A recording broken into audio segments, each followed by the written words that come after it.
Professor B ಕೃಷ್ಣಪ್ಪನ್ ಅವರಿಗೆ, professor B ಕೃಷ್ಣಪ್ಪನ್ ಅವರಿಗೆ ಜೈ ಮಾದಿಗ, ಜೈ ಜೈ ಮಾದಿಗ. ಮೀಸಲಾತಿ ಹೋರಾಟದ ಪಾದಯಾತ್ರೆಗೆ ಜಯವಾಗಲಿ, ಮೀಸಲಾತಿ ಹೋರಾಟದ ಪಾದಯಾತ್ರೆಗೆ ಜಯವಾಗಲಿ. ಹಳೆ ಮೀಸಲಾತಿ ಬೇಡವೇ ಬೇಡ, ಬೇಡವೇ ಬೇಡ, ಬೇಡವೇ ಬೇಡ. ಒಳ ಮೀಸಲಾತಿ ಬೇಕೇ ಬೇಕು, ಬೇಕೇ ಬೇಕು, ಬೇಕೇ ಬೇಕು.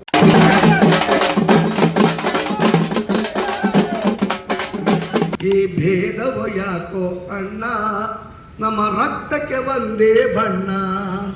ಹಿಂದೂ ಮುಸ್ಲಿಂ ಕ್ರೈಸ್ತ ಸಿಖ್ಖರು ಭಯದ ನೆರಳಲ್ಲಿ ಬದುಕಲೇಬೇಕೆ. ಇವತ್ತು ಇಲ್ಲಿಂದ ಪಾದಯಾತ್ರೆಯನ್ನು ಆರಂಭ ಮಾಡ್ತಾರೆ. ಇವತ್ತು 3 ಗಂಟೆಗೆ ಮುಖ್ಯಮಂತ್ರಿಗಳು ಒಂದು ಸಮಯ ಕೊಟ್ಟಿದ್ದಾರೆ ಅಂತ ಹೇಳಿದ್ರೆ ಅದನ್ನು ನಾವು ಮೀಸಲಾತಿನ ಏನು ಇವತ್ತೇ ಮಾಡಿಬಿಡ್ಬೇಕಂತ ನಾವು ಕೇಳಿದ್ರಾಗಿಲ್ಲ. ಯಾಕೆಂದರೆ ಅವ್ರು ಆಲ್ರೆಡಿ ಕ್ಯಾಬಿನೆಟನ್ನು ಇವತ್ತು ಕರೆಯಬೇಕಾಗಿದ್ದು 27 ತಂದುಬಿಟ್ಟಿದ್ದಾರೆ. ಆದರೆ ಅಲ್ಲಿವರೆಗೂ ಏನು ನಮ್ಮ ವಿಶ್ವನಾಥ್ ಹೇಳಿದಂಗೆ 56,432 ಹುದ್ದೆಗಳಲ್ಲಿ ನೇಮಕ ಆಗಬಾರ್ದು.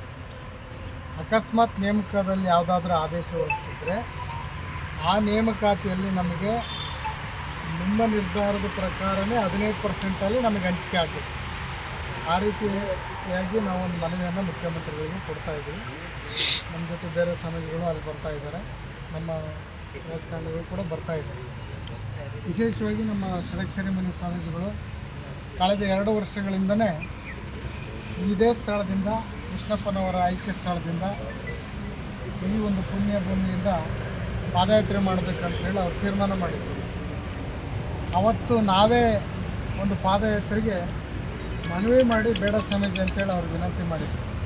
ಯಾಕಂದರೆ ನೀವಿನ್ನೂ ಪಾದಯಾತ್ರೆ ಮಾಡೋದಕ್ಕೆ ವಾತಾವರಣ ಪೂರಕವಾಗಿಲ್ಲ, ಇನ್ನು ಕೋರ್ಟ್ ಕಚೇರಿ ಏನೇನೋ ಇದೆ, ನಿಮ್ಮನ್ನು ಇಲ್ಲಿಂದ ಅಲ್ಲಿವರೆಗೂ ನಡೆಸೋದಕ್ಕೆ ನಮಗೂ ಕೂಡ ಮನಸ್ಸಿಲ್ಲ. ಆ ದೃಷ್ಟಿಯಿಂದ ಅವತ್ತು ಬೇಡ ಅಂತೇಳಿ ನಾವು ಮನವಿ ಮಾಡಿದ್ದಕ್ಕೆ ಅವ್ರು ಕೈಬಿಟ್ಟಿದ್ವಿ. ಆದರೆ ಕಳೆದ ಒಂದು ವಾರದಲ್ಲಿ ಈ ಎಲ್ಲ ಬೆಳವಣಿಗೆಗಳನ್ನು ನೋಡಿದ ನಂತರ ಅನಿವಾರ್ಯವಾಗಿ ಮಠಾಧೀಶರು ಬೀದಿಗೆ ಇಳಿಲೇಬೇಕಾದಂಥ ಪರಿಸ್ಥಿತಿಯನ್ನು ಸರ್ಕಾರ ನಿರ್ಮಾಣ ಮಾಡಿದ್ದರಿಂದ ಪೂಜ್ಯ ಷಡಕ್ಷರಿ ಮುನಿ ಸ್ವಾಮೀಜಿಯವರು ನಮ್ಮ ಪಾದಯಾತ್ರೆ ಆರಂಭ ಮಾಡ್ತೀವಿ, ನಿಮ್ಮ ಕೆಲಸ ನೀವು ಮಾಡಿರಿ ಅಂತ ಹೇಳಿದ್ರು. ಆ ಸಂದರ್ಭದಲ್ಲಿ ಪೂಜ್ಯರಿಗೆ ನಾವೇನೂ ಮಾತನಾಡದೆ ನಮ್ಮಿಂದ ಯಾವ ಸಹಕಾರವನ್ನು ಕೊಡಬೇಕು ಅನ್ನುವಂಥ ಚಿಂತನೆ ಮಾಡಿ, ಮತ್ತು ಉಳಿದಿರುವಂಥ ನಮ್ಮ ಮಠಾಧೀಶರು ಭಾಳ ಜನ ಎಲ್ಲ ಇದ್ದಾರೆ, ಅವರೆಲ್ಲರ ಸಹಕಾರದೊಂದಿಗೆ, ಅವರ ಬೆಂಬಲದೊಂದಿಗೆ, ಮಾರ್ಗದರ್ಶನದಲ್ಲಿ ಅವರು ಈ ಒಂದು ಕೃಷ್ಣಪ್ಪನವರ ಒಂದು ಸ್ಮೃತಿ ಸ್ಥಳದಿಂದ ಹೊರಡಬೇಕು. ಹೊರಟ ನಂತರ ಯಶಸ್ವಿಯಾಗಿ ಬೆಂಗಳೂರು ಮುಟ್ಟೋದ್ರೊಳಗಡೆ ಈ ಆದೇಶ ಆಗಬೇಕಂತೇಳಿ ನಾವು ಭಾವಿಸಿದ್ವಿ. ಬಹುತೇಕ 2-3 ದಿನದಲ್ಲಿ ಪಾದಯಾತ್ರೆ ಮುಗಿಯುತ್ತೆ, ಆದೇಶ ಆಗುತ್ತೆ ಅಂತ ನಾವು ಅಂದ್ಕೊಂಡಿದ್ವಿ. ಆದರೆ ಈಗ ಏಕಾಏಕಿ ದಿಢೀರ್ನ ಇವತ್ತು ನಡೀಬೇಕಿದ್ದ ಕ್ಯಾಬಿನೆಟನ್ನು 27ಕ್ಕೆ ಮುಂದೂಡಿರೋದ್ರಿಂದ ಪಾದಯಾತ್ರೆ ಸ್ವಲ್ಪ ತಡ ಆಗ್ಬೋದು, ಅಥವಾ ಮುಂದಿನ ಬೆಳವಣಿಗೆಗಳು ಏನು ಬೇಕಾದ್ರೂ ಆಗ್ಬೋದು. ಅದೆಲ್ಲದಕ್ಕೂ ಕೂಡ ನಾವು ಸಿದ್ಧತೆಯನ್ನು ಕೈಗೊಂಡು ಎಲ್ಲರೂ ಕೂಡ ಪೂಜ್ಯರ ಜೊತೆಗಿರಬೇಕು.